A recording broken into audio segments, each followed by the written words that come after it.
Donc là, je l'ai découpé. Donc je suis vraiment à ras de la bosse là. Donc cette pièce là, elle vient là. Voilà. Mais il y aura le moteur ici qui va venir là et ça va frotter ici.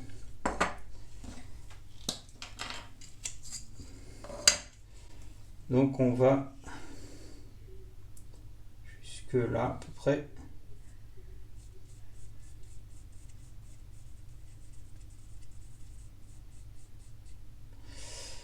On va poncer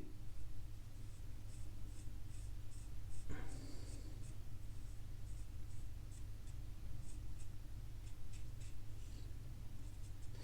peu près comme ça sur 2 mm de profondeur sur la largeur des dents.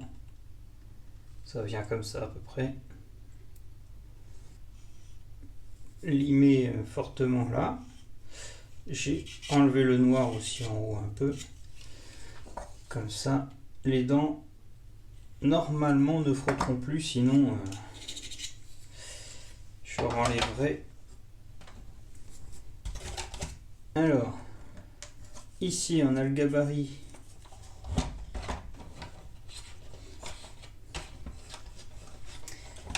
Alors, ce gabarit là vient se coincer dans cette partie là et en haut là. Donc on le pousse bien en haut. Normalement, de toute façon, ça ne bouge pas.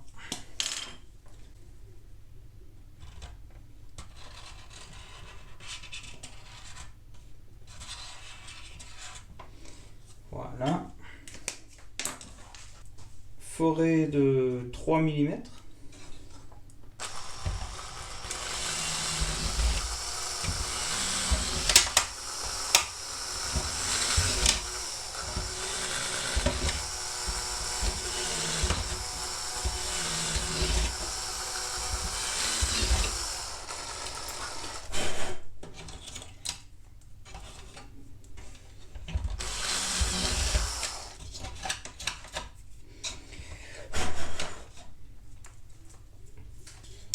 Hop, voilà. Donc là,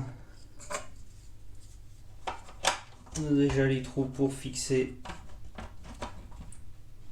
cette partie là, mais il faut pouvoir passer le moteur. Je vais aller percer ça.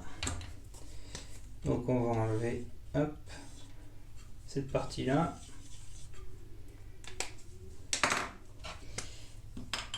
Alors voilà, on a le trou pour le moteur. J'ai enlevé les fils qui sont dessus, donc c'est le même que l'autre. Donc il ira là. Et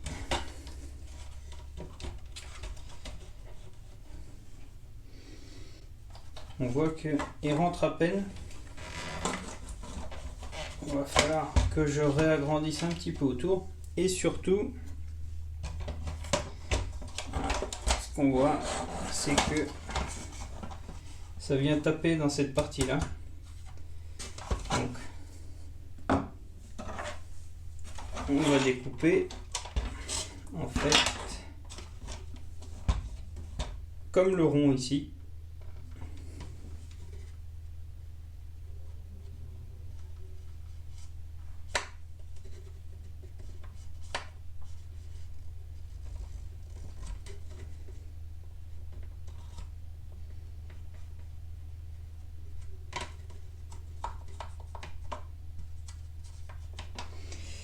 Voilà. On va enlever cette partie-là en passant juste sous les crochets ici.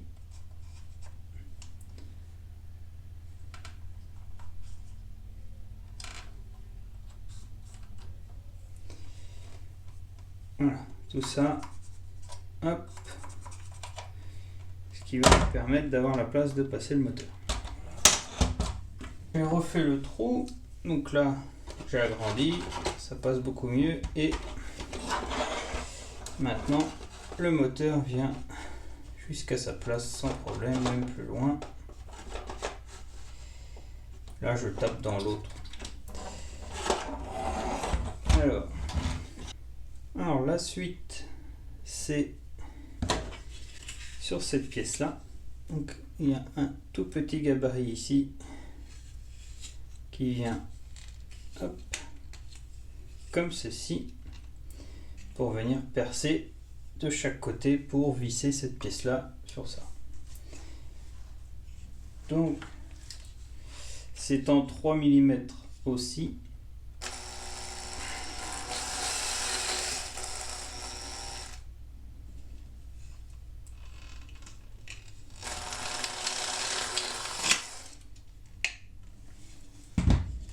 Voilà, elle ne sert qu'à ça. Ce qui fait maintenant, on peut visser. Donc maintenant que j'ai vu que ça rentre, ce que je vais faire, c'est que je vais mettre mon moteur dessus. Donc c'est possible que le moteur ne rentre pas aussi bien que moi là. Alors, quand ça rentre pas, il faut gratter un petit peu tout autour là. Il y a souvent, j'en enlève, mais il y a souvent des bavures de plastique. Voilà. Donc moi, il rentre pratiquement tout seul. On a ces vis là. Je vois que je les avais pas posées ici, mais bien évidemment, il y a les clés pour toutes les vis.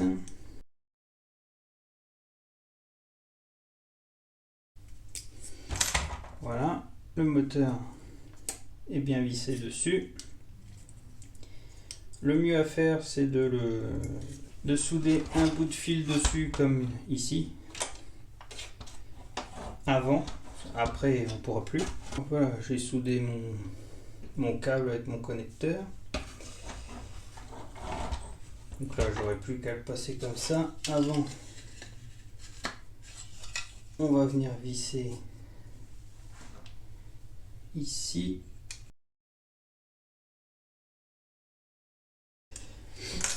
Voilà, donc là,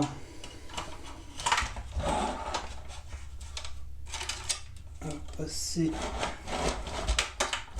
le moteur, voilà, jusqu'au fond. Donc on voit, quand on l'appuie bien, le moteur a de la place avec l'autre. Avant de visser, on va aller mettre ces petits cales là ici. Hop. Alors il y a deux côtés, c'est un petit peu conique. Alors, il y a une face de fin d'impression et ici qui est lisse. On va mettre la partie lisse comme ça.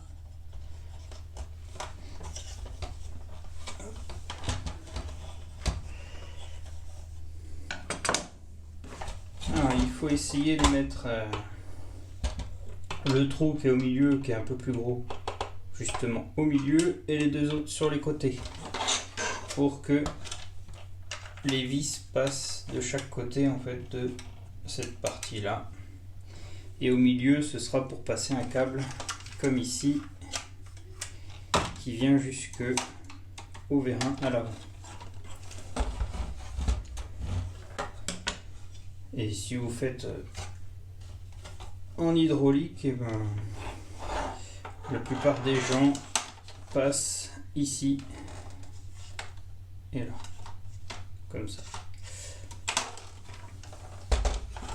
Vu qu'en électrique on n'a qu'un tout petit câble, ça passe tout seul là-dedans. Donc là on va percer en 3 mm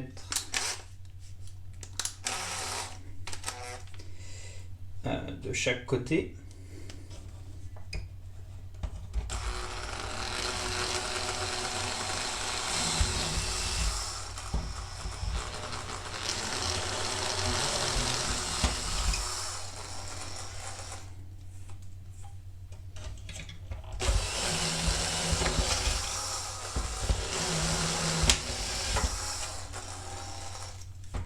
Voilà, donc des vis de 16 mm avec la clé comme ça. Bon. La clé le tient, il faut aller mettre le petit tout au fond.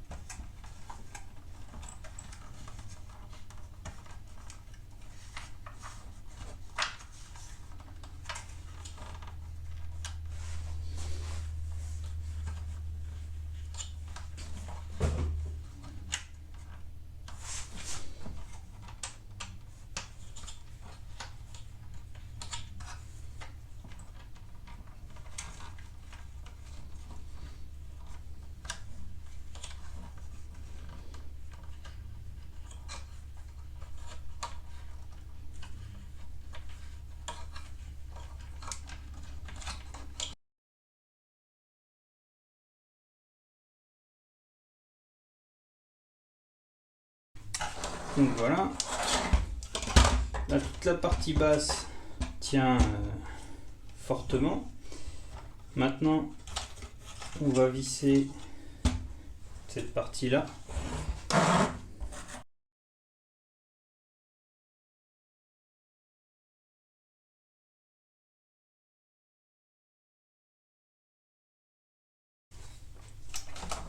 Alors,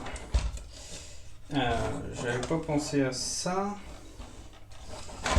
J'ai pas réussi à visser, à mettre le petit boulon derrière sur celle-ci et celle-ci. Celle-ci elle est faisable en allant en dessous avec une pince, mais celle-ci est vraiment pas accessible. Mais bon, ça tient sur 6 autres. Ça tient déjà pas mal. Forêt de 4 mm.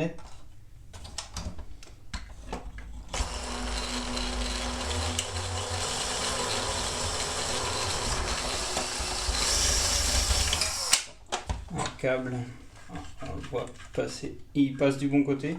L'autre il est ici, il passait derrière, là on passe devant, c'est mieux. À l'avant c'est pas la peine, il n'y a pas de câble, c'est les mêmes cales qui vont dedans, mais c'est pas grave. Ce que j'ai oublié sur cette pièce là, tout comme celle là, j'ai oublié de percer ici en 5 mm.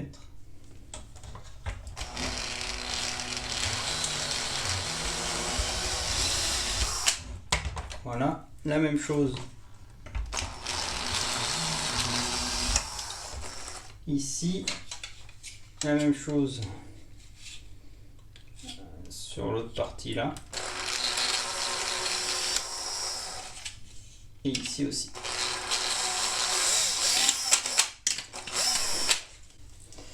Pour pouvoir mettre les axes sur les roues libres. C'est pas fini, il faut enlever la petite tétine là.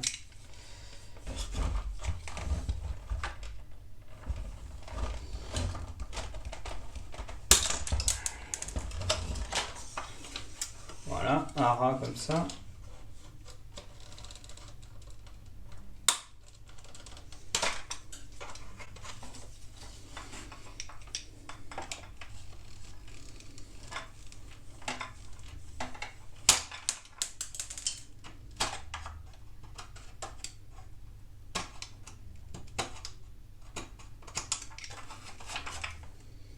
Parfait. La même chose ici.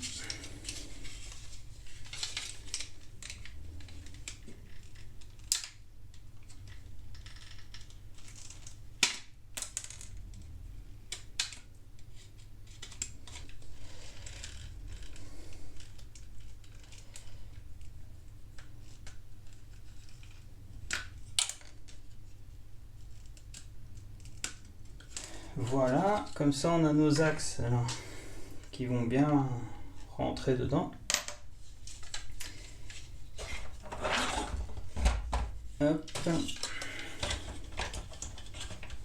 Donc là, on est pas mal. Maintenant qu'on a percé nos trous en 5, on va pouvoir sortir un axe.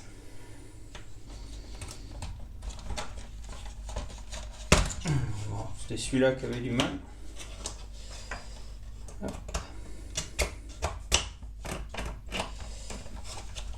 Comme on peut voir ici, ça frotte. Alors, oui, j'ai mis des roues libres à dents pour la même raison que les roues comme ça. Avec ça sort facilement et ça déraille régulièrement. Quand la chaîne, au départ la chaîne est tendue, ça va, mais au bout d'un moment la chaîne n'est plus tendue. Si vous voulez pas des dents, bah, il suffit de les couper en fait. Vous pouvez les couper et les poncer et vous en fait voilà. On peut faire une roue pleine sans dents en enlevant les dents et en ponçant.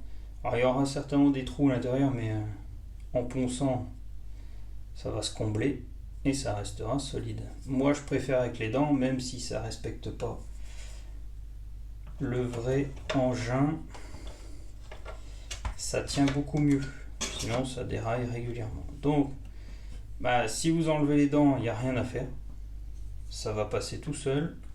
Si vous voulez garder les dents, eh ben, il suffit de prendre le marqueur et de suivre là où ça gêne. Donc là, hop. Et voilà.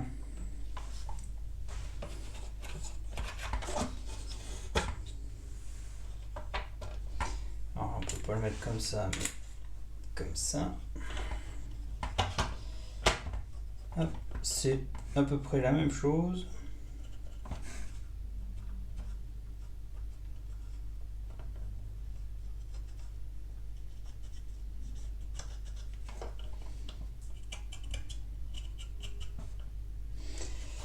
Voilà.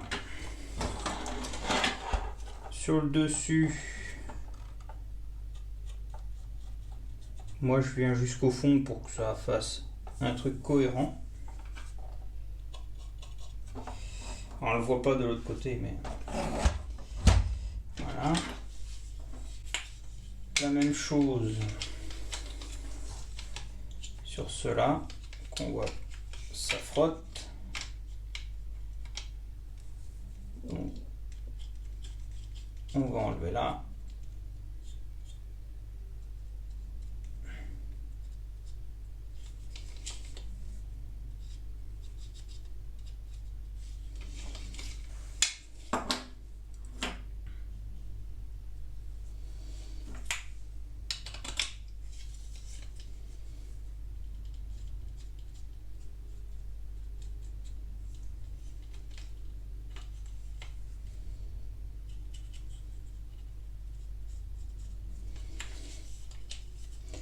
Et en dessous, ça sert à rien d'aller trop loin. Jusque là. Hop.